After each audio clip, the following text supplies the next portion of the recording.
You're standing in a lemon grove outside Palermo. It's 1987. The air smells of citrus and gasoline. A man in an expensive suit shakes your hand, his eyes locked on yours. He doesn't smile. Smiling is for people who don't own things. He says two words, Cosa Nostra, our thing. And just like that, you belong to the most secretive, most brutal criminal organization in history. You have no idea what you've just signed up for. But we're going to walk through every single rank together. Statistically, most of you won't survive. Let's begin. Rank 1, the associate.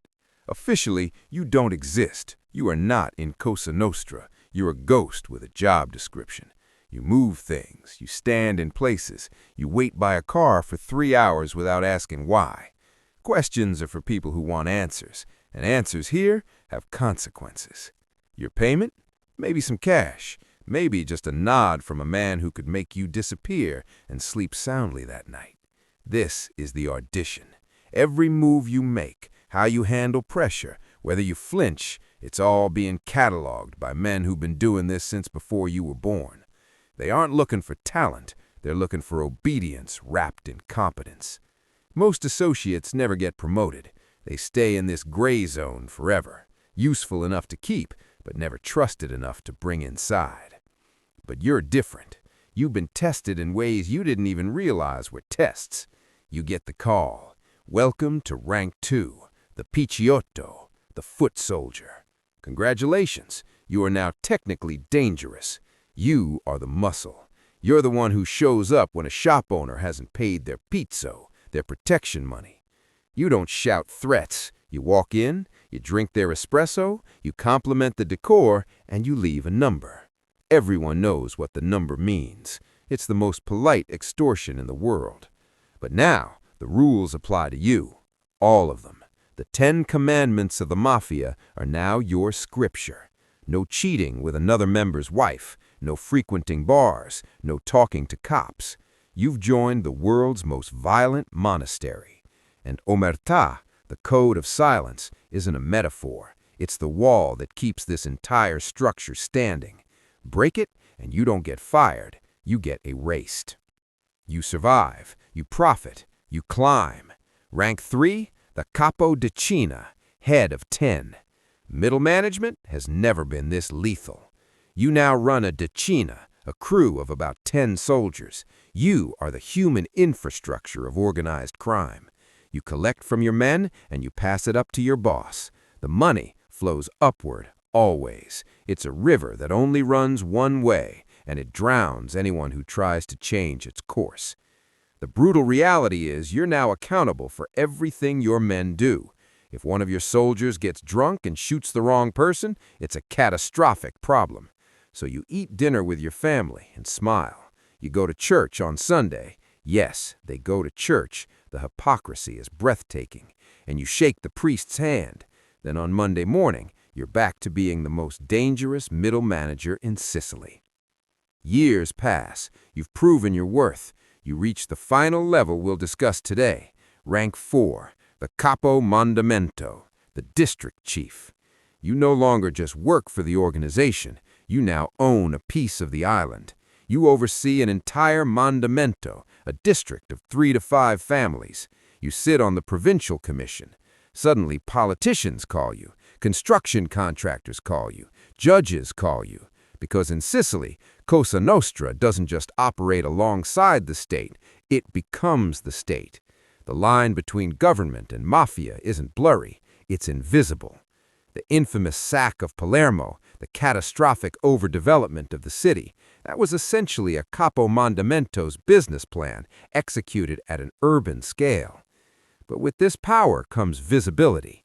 The FBI knows your name. The Anti-Mafia Commission has a file on you as thick as a phone book.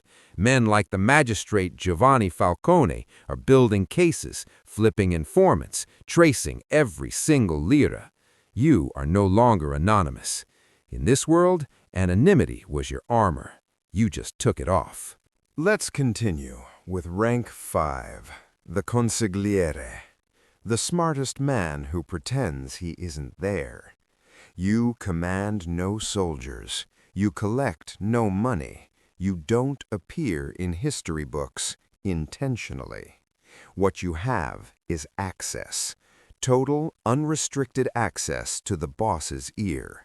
In an organization where information is the most valuable currency, that makes you extraordinarily dangerous. Your job? Tell the truth when everyone else tells the boss what he wants to hear. This requires a specific courage, not the physical kind, which is common here, but the intellectual kind. The courage to say, "This plan gets us all arrested," to a man who has killed people for less. Get it wrong, and you're the problem. Get it right, and you're indispensable. Nobody writes songs about the consigliere. He prefers it that way. Next is rank 6, the underboss, sottocapo, second place in a game where second place is dangerous. When the boss is arrested, in hiding, or on vacation in a country without extradition, you run everything. For about 6 months, this is the best job in the world. Then the paranoia sets in. The only logical promotion from number 2 is number 1, and the current number 1 knows this. He watches how much the soldiers respect you. He notices when Capodecinas call you before they call him. History is a graveyard of ambitious underbosses. Salvatore Riina didn't reach the top by being patient with people who wanted his seat. He got there by being the most ruthlessly efficient eliminator of competition Sicily ever produced. You smile at dinner. You defer publicly. You make the boss feel secure. And privately, you wait. In Cosa Nostra, patience isn't a virtue. It's a survival strategy. Moving up to rank 7, the boss, Don, Padrino. You are elected, yes, elected, on a 1-year renewable term, because Cosa Nostra has more democratic processes than most people realize, which makes it simultaneously more sophisticated and more terrifying than the movies suggest. The money is generational. The power is absolute. Politicians attend your nephew's wedding. The best table in every restaurant in Palermo is yours without a reservation. But here's what the movies never show. Bernardo Provenzano, who ran Cosa Nostra from 1995 to 2006, communicated exclusively through handwritten notes called pizzini, passed through chains of trusted intermediaries. He lived in a farmhouse, ate simple food, hadn't been photographed in decades. The most powerful man in Sicily was hiding in a barn. Matteo Messina Denaro, Diabolic, the last great boss, spent 30 years as a fugitive. Arrested in January 2023, walking into a cancer clinic in Palermo. The most dangerous man in Italy was caught because he got sick. Power in Cosa Nostra doesn't look like The Godfather. It looks like paranoia with good tailoring. Finally, above them all, rank 8, the commission, la commissione, the board meeting where everyone has blood on their hands.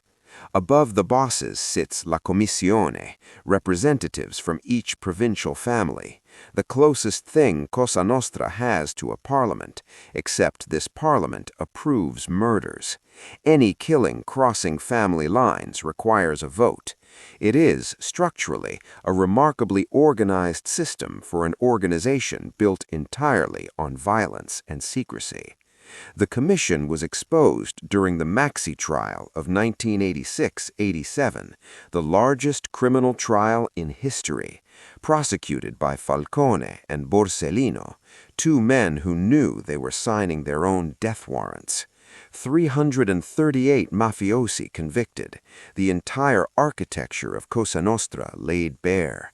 Falcone was killed in 1992, a bomb under the highway. His wife and 3 bodyguards died with him. Borsellino, 57 days later, another bomb, another Palermo street.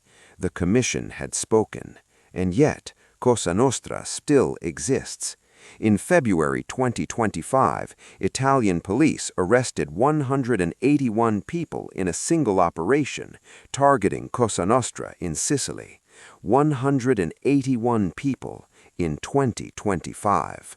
The lemon groves are still there. The suits are still expensive. Somewhere in Palermo, a young man is standing by a car, waiting, not asking questions. The cycle doesn't end. It just changes addresses. From the ghost who doesn't exist to the man who runs an island. Cosa Nostra isn't a career. It's a life sentence with better food. It survived Mussolini, the Maxi trial, the FBI, the assassination of the two best judges Italy ever produced. It will probably survive your attention span. Omertà.